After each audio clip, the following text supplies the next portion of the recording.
Chers auditeurs, Dear listeners, bonjour. welcome in Comme d'Archi Podcast Season 3 Saison 3, dans le monde fascinant des architectes. and in the architectural projects. Je suis Anne-Charlotte Deponte, passionnée d'architecture et docteur des universités en histoire de l'archi. I am one of the spokespersons of Anne-Charlotte, who is a PhD in architecture history. Merci Thank you d'être avec moi aujourd'hui. to be with us today. Et And maintenant, now, lundi en français, place au talent. and Wednesday, let's talk projects. In English, of course. Bienvenue dans Comme d'Archi.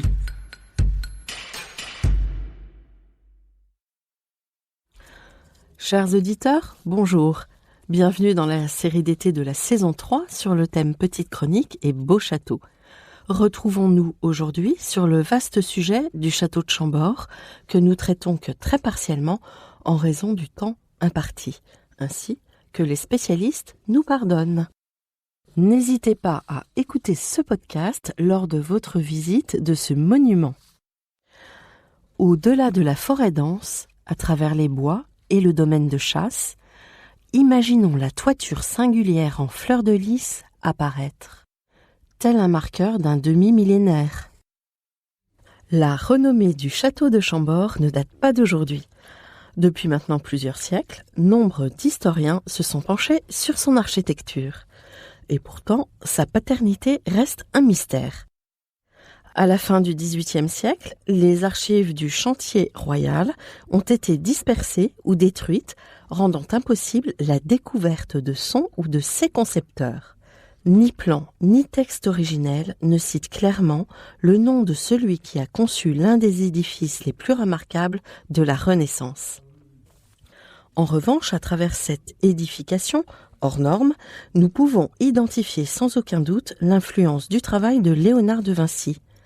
Dans la confrontation de ses carnets de croquis et des partis architecturaux pris à Chambord, dans le plan centré, l'escalier à double révolution, dans les systèmes de latrines à double fosse, dans les principes du conduit d'aération ou d'étanchéité des terrasses.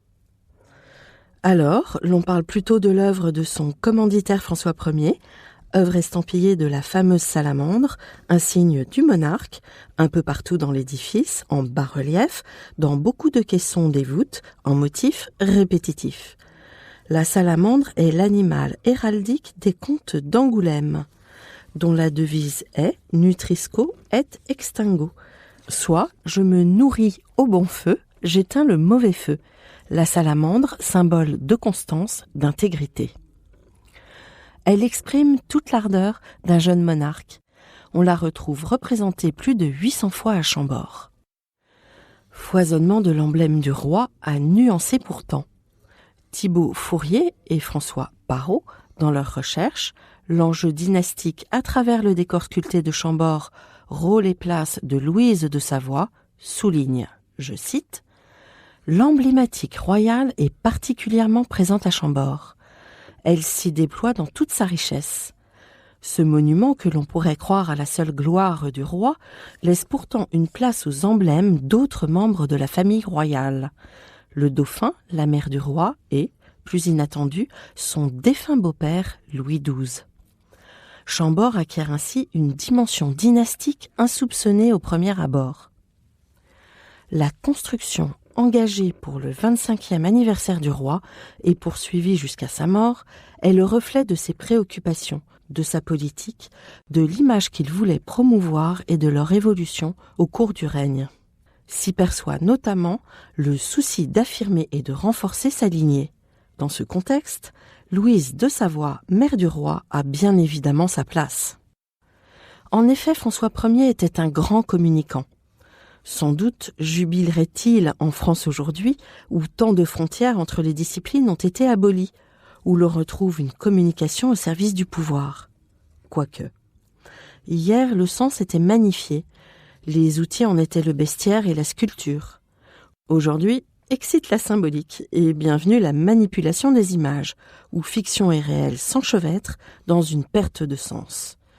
Bon courage pour y retrouver son grec et son latin. Une question. Le codage remplacerait-il les langues anciennes ? Serait-il le seul langage qui fait sens aujourd'hui ? Et notre âme dans tout cela ? Et la culture ? Justement, la culture, parlons-en, et revenons à François Ier. C'est grâce aux campagnes d'Italie qu'il découvre les merveilles de l'architecture italienne et le travail de Léonard de Vinci. Lors de son retour en France en 1516, après la fameuse bataille de Marignan, François Ier invite le génie polymathe à séjourner à la cour de France, et ce, en tant que premier peintre, architecte et ingénieur du roi. L'édification débute en 1519 sous François Ier. Elle s'achève en 1685 sous le règne de Louis XIV. L'administration du chantier est assurée par le surintendant qui centralise l'information et le trésorier qui procède, lui, au paiement. La technique et la coordination sur le chantier revient au maître maçon, homme de l'art, dont la formation s'est faite sur le terrain. L'architecte, tel que nous le connaissons aujourd'hui, n'existe pas encore. Nous savons que Pierre de Cortone, faiseur de châteaux et menuisier de tous ouvrages de menuiserie, a participé à la construction de Chambord. En 1532, il reçoit le paiement pour une maquette en bois du donjon, maquette aujourd'hui disparue, mais qui a été immortalisée ultérieurement par le dessin d'André Félibien, historiographe de Louis XIV. Revenons au chantier. Pour supporter le poids du château édifié sur un sol marécageux, est créé un système de radier sur pilotis. Des pieux de chêne de plus de 10 mètres sont immergés. Cette plateforme soutient les murs de fondation de près de 5 mètres de hauteur et d'une épaisseur quasi identique, lesquels eux-mêmes portent les murs apparents. L'essentiel des matériaux de construction proviennent de la région et sont acheminés sur des chalands jusqu'au port de Saint-Dié, lui-même situé à 5 km du chantier. Des charrues, tirées par des bœufs et des chevaux, couvrent les derniers kilomètres. 215 000 mètres cubes de pierre auraient été acheminés ainsi entre 1527 et 1537. Provenant de carrières diverses, cette pierre locale de tuffeau, très calcaire, de teinte claire, est facile à extraire, mais très fragile. Planchers et charpentes de chêne sont issus des forêts alentours. L'ardoise d'Angers permet de réaliser les couvertures et les incrustations du décor imitant le marbre en partie haute. Une exception à la règle, le plomb, lui, provient d'Angleterre. Les graffitis figurant sur certaines parties du château permettent d'établir la chronologie du chantier. En 1533 est achevée la partie centrale ou donjon, à partir duquel sont construites les ailes latérales. Au moment de l'édification des ailes à partir de 1526, le chantier connaît une accélération avec 1800 ouvriers, maçons, charpentiers, couvreurs. Il représente une emprise de 156 mètres sur 117 mètres. Les vitres sont posées à partir de 1535. La composition interne du donjon, d'inspiration italienne, est jusqu'alors inédite en France. Il s'agit d'un plan centré en croix grecque, les 4 faces du bâtiment s'ouvrant sur de grandes salles de 9 mètres de large et 18 mètres de long. Au centre se déploie le monumental escalier à double révolution. Ce grand escalier articule des plans et des volumes de manière tout à fait nouvelle. Il s'élève à l'intersection de 4 immenses galeries, voûtées en berceaux, conduisant aux appartements logés dans les tours d'angle. Il débouche sous le ciel et joue le rôle de cour intérieure. La rampe est organisée de manière proche de celle du château de Blois, avec des balustres en forme de candélabres. Les supports, avec moins d'ornements, se présentent comme des pilastres ordonnancés au fur et à mesure de la montée par des figures allégoriques et animalières. Le visiteur, lorsqu'il gravit l'escalier, entreprend un parcours symbolique. Il se libère des contingences terrestres pour accéder au village céleste matérialisé par les terrasses. L'escalier devient un manifeste politique préfigurant l'absolutisme royal. La salle en croix détermine dans les angles les cantons d'habitation constitués de logis standardisés. Pour la première fois en France, les appartements d'un donjon sont dessinés selon un plan identique et superposés à chaque étage. Autour de l'escalier monumental, les 4 vestibules ouvrent chacun sur un quartier. Chaque quartier compte 2 lieux d'habitation, l'un à l'angle de plan carré, l'autre dans la tour de plan circulaire. L'appartement de plan carré comporte 7 pièces, l'appartement de tour 5 pièces. Chaque appartement est autonome, accessible par l'escalier à double révolution. L'accès aux entresols s'opère par des escaliers indépendants. On dénombre à Chambord 77 escaliers. L'ornementation des parties hautes du donjon et du château, hérissées de cheminées et de tourelles d'escalier, évoque la typologie du château fort. Cependant, à l'époque de la construction du château de Chambord, les formes traditionnelles de l'architecture médiévale sont dépassées, car dès le milieu du XVe siècle, le fameux boulet de canon métallique évoqué dans l'épisode précédent sur le château de Forges avait rapidement rendu les châteaux forts obsolètes. Et ces réminiscences médiévales au château de Chambord sont moins à considérer comme le résultat d'une évolution lente que l'évocation allégorique de la puissance militaire. 30 ans après la fin de la construction des derniers châteaux forts, les éléments qui s'y réfèrent constituent des citations architecturales d'un monde a priori révolu aux yeux des contemporains de François Ier. Celui périclitant de la chevalerie, dont le jeune souverain, dernier roi chevalier, garde une nostalgie profonde. Telles les références italiennes antiques ou celles du Quattrocento, les façades de Chambord offrent une grande lisibilité du plan du château depuis l'extérieur.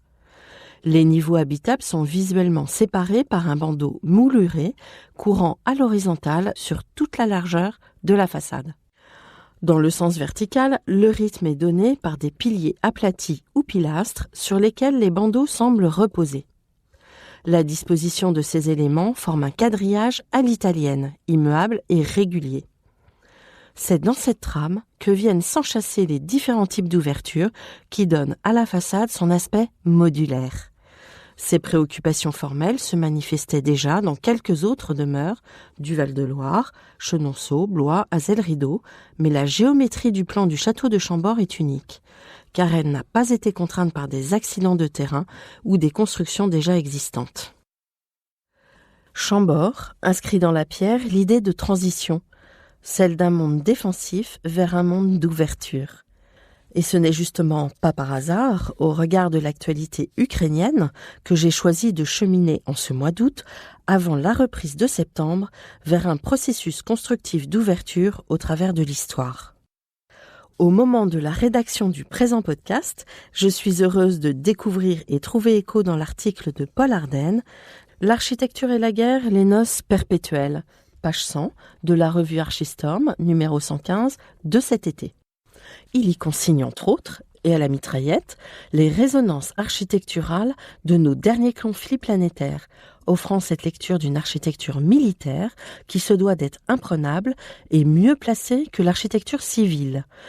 Architecture civile, laquelle, je cite, ne peut prévaloir que lorsque le pouvoir s'est à ce point étendu territorialement et politiquement, sans contestation d'aucune sorte, qu'il peut se passer du palais fortifié et cesser de se fortifier architecturalement à travers ses bâtiments d'usage. C'est le cas de la Renaissance française, nous dit-il. Car oui, au cours du premier tiers du XVIe siècle, l'architecture française a connu une phase transitoire. Et si la typologie médiévale restait vivace, on y calquait les idées de décor inspirées des modèles italiens.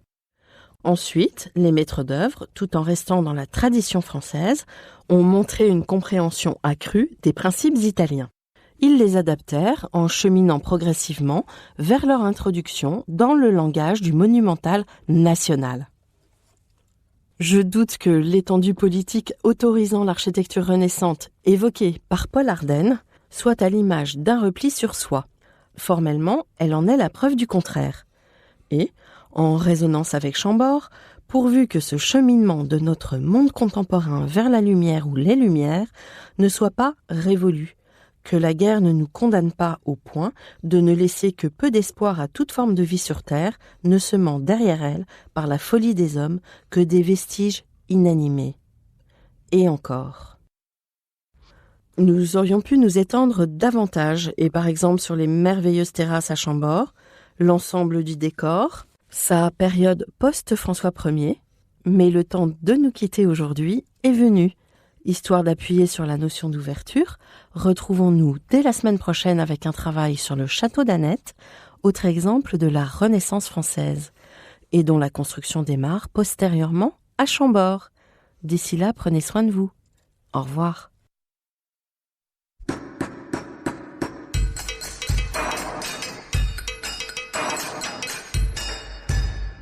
Chers auditeurs, merci pour votre écoute.